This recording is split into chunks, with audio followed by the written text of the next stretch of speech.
Welcome to I Don't Need an Acting Class with Milton Justice.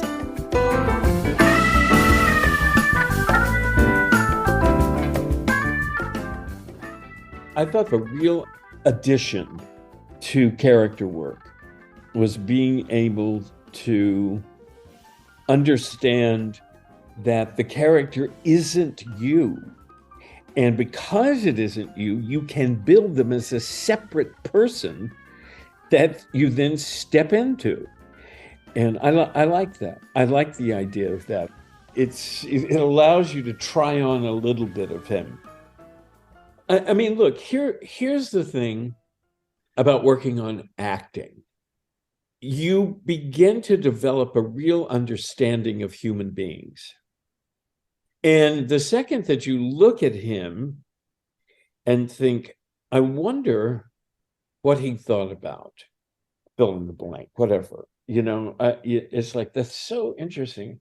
I wonder how difficult it must have been for him to make this decision. So that's a question that Karim the actor asks. And so maybe as Karim the actor, you talk out, it must have been difficult because he'd worked so hard to get where he got in this company. So that's going to be, so basically he must have felt like that he maybe had wasted his time. And so you can go through, as Karim the actor, thoughts about what he might have gone through. And then there's a point where you say, well, let me just try this on a little bit. Let me just step into him, morph into him, shapeshift, if you will, into him for a little bit. And I'm going to do this little etude where I talk out what Karim the actor has figured out he must be going through. So Karim the actor has figured out what he must be going through, but I now need to have the character go through it so that I don't stay on the outside of it. And so that's when suddenly you say, all right, so I think so now I'm going to do this exercise where I talk out the difficulty. And so that's when, like a crazy person, I just start talking out. And I start talking out this monologue where I talk out, damn it, I've worked so hard for this. But I do not think that it's worth it to go to, in order to compromise something I feel very strongly about. And so, so I talk that out. And so now I leave him. So, I worked a little bit on that, maybe a minute and a half. And so then I leave him and say, okay, yeah, I get it. So when I step into him, again, I have that sense of him. I like the idea of being very, very aware that I am playing another person and that building that other person is freeing for me, because then I can step into him. I can morph into him at will. You get to see more of who they are. Mm-hmm. Mm-hmm. So it's not just randomly, you have to go to the text. Yes. And force what you think the text must mean. I mean, that's the reason that you begin to question everything. You begin to look at everything as important. You look at everything that's important. Look at every line of dialogue as being important so that you can sit back and say, what does that mean? Yeah, just like Miller, he keeps going back to Quinn's past. There's an attachment to his past. And I think this is where the decision as an actor, I have to say, yes, I can see where Quinn is struggling. There are people that say, whoa, if I elevate myself to a certain position, I go against everything that I believe in, everything that I stood for. Kind of. I mean, this is where you have to be careful. This is where you have to be careful that you don't impose your thinking on him. On his because he could very well be the president of General Electric and not forget where he came from. Mhm. I mean, I think that's the reason Mr. Miller gives us a line of dialogue when the reporter says, tell us about how you got here or whatever. And he says, it's a long story, but I'd love to tell it. Yeah. And the thing is, he hasn't forgotten. No. He hasn't forgotten where he came from, and he hasn't. No, yeah. But what I was trying to say, Milton, that see a guy like Jamie Dimon, he can commit whatever he wants to do. It doesn't have an effect on him because he's so detached. Yes. Yeah. So detached. And now I sent you the article of the New York Times or the thing, and now apparently he's Today? and no, this is the other day. I think I sent it to you. He's been called in to save banking in Oh, I America. didn't see that, but I did read that. I did read that. No, he's been called. The government has called him in to save it. Which is just hilarious. I mean, who would have thought? Yes, but with all of this, look, here's the important thing. All analysis must be turned into something actable. Yes, it all has to be turned into something that you say, this has affected the way he sees things. This has affected the way he behaves. And, that's a leap. That's a leap in the same way human beings are that way. I mean, I know nothing about Austin, but I was watching an interview he did. I pulled him up because I watched an interview that he did. And that's the sweetest kid you've ever seen. Yeah. I mean, you see an interview with him, and he's just so grateful to get this part. I just pulled him up because I thought, and if you hadn't mentioned it, I wouldn't have any idea who he was. And so I thought, who is this kid? And then I looked at his credits and realized, first of all, he was born in 1997. And this is the fourth film he's done. And so I was just pulling him up, and there was an interview with him with some sports commentary. The most appealing interview. Obviously he's somebody that decided to come to class because he was smart enough to say, okay, I've gotten by, but there's more. I want more. The point here is there are decisions you make about a character that are huge. And you have to be able to recognize that they're huge and give that much time, give that much effort, give that much attention to issues that are that huge. And this is huge. I always fear actors are just so anxious to answer the question that they just leap to an answer. But you have to realize when somebody came from where Ted Quinn came from and made it to the presidency of the largest corporation in America, and he is stepping down because of a moral problem he has with being in that position, it's like you have to know how big that is. I'm not sure I know that many people that would do that.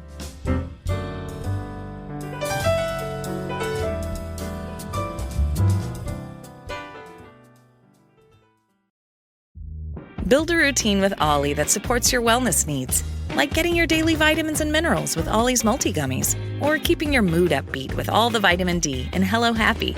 give your gut health some support with probiotics, and wake up feeling refreshed after taking Ollie Sleep. Do wellness on your terms. Find Ollie at a Walmart or Target near you or at ollie.com. These statements have not been evaluated by the Food and Drug Administration. This product is not intended to diagnose, treat, cure, or prevent any disease. I really am humbled that you have responded so well to our podcast. It was Walker's idea, and I fought it, and he assured me that there was a marketplace for it. That was the first chapter. But the interesting thing is he also mentioned that he hears from people all the time who say, I want more. And obviously there is more. The bonus subscription will allow you to hear the unedited versions of the podcast if you want to go deeper. And then in addition, we're going to start a series of conversations with actors. And I've spoken to my former student, Mark Ruffalo, and Margot Martindale that I've directed, Chris Carmack, who's now in Grey's Anatomy, Sean Astin, who obviously was in Lord of the Rings. And as a bonus subscriber, you will be able to write in questions. Other benefits include video episodes, chapters of Milton's next book, and personal audio responses to your acting questions. Sign up today at idon'tneedanactingclass.com. The ticket here is be specific. Yeah. The shopping for a choice that is specific, that gives you exactly what you need. I mean, and the way I get to specific was there was the time that. Yeah, okay. I helped myself get specific by saying there was the time that. And go slowly so I believe it. Don't go, there was a time that there was a little guy who came in with an idea. That's not specific. Really think of this. I like thinking of it as a little film. It's like if you were to describe the film of it, like if I were building it, I would say I was walking through the waiting room.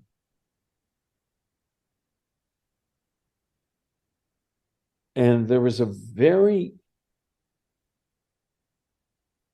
well-groomed kid sitting there. And he was young. So in other words, now there is a specific person. Let me just see if I can find. Hey, by the way, that Nike movie comes out this week. I know. I'm hoping there's a preview on Wednesday I can go to.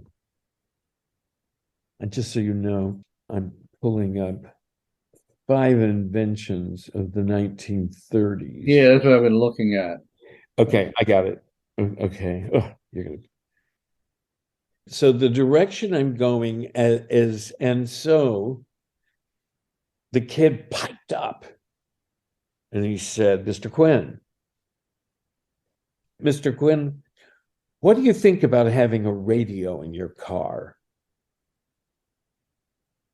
Okay, now I have a guy, now I have a time that. And now I need an event that happens where General Electric agrees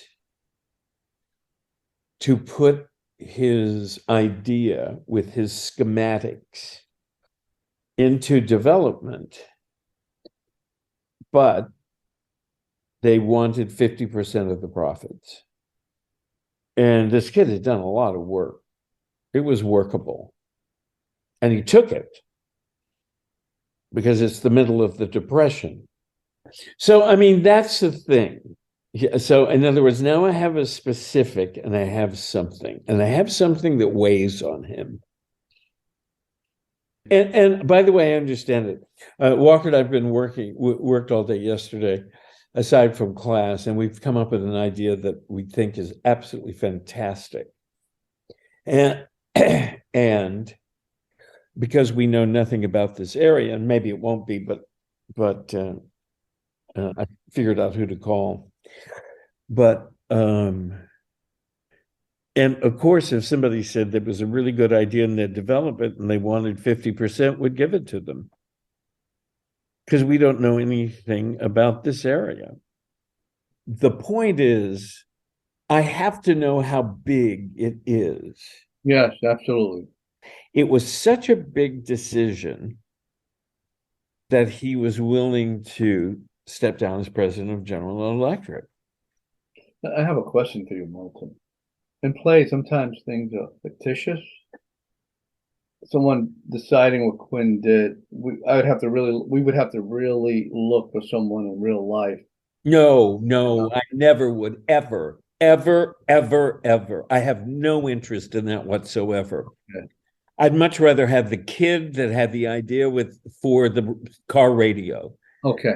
That never happened. There was no kid that came into Quinn's office with the idea of a car radio. All I did doing research was I plugged in inventions from the 1930s, and one of them was the car radio.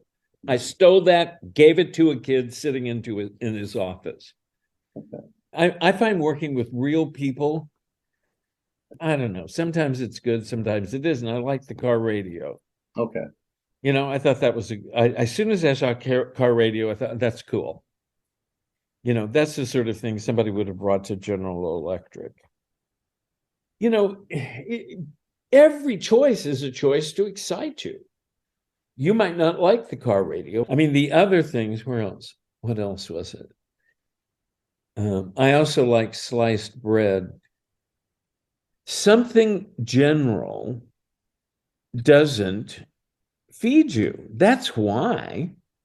I mean, if you said to me, there was a kid sitting in the office and he had an idea for an invention, and I decided it was a good thing for us to do, that none of that is feeding me.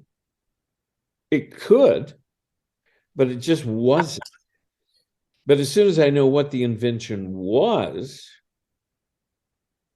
then it starts to bring me to life. And it's the same way. It's like you telling the story of, what's her name? Linda in the Bronx? Helen. I keep forgetting. Helen. Yes. It's you talking about Helen. Yeah. It's like you love telling that story because it's alive and it's funny and weird and off and very typical of that neighborhood. And it says everything you need to know about the neighborhood. So now you're going to a different neighborhood. You're going to a different neighborhood. The neighborhood you're going to is called the 1930s in New York City. And it's in the middle of the Depression.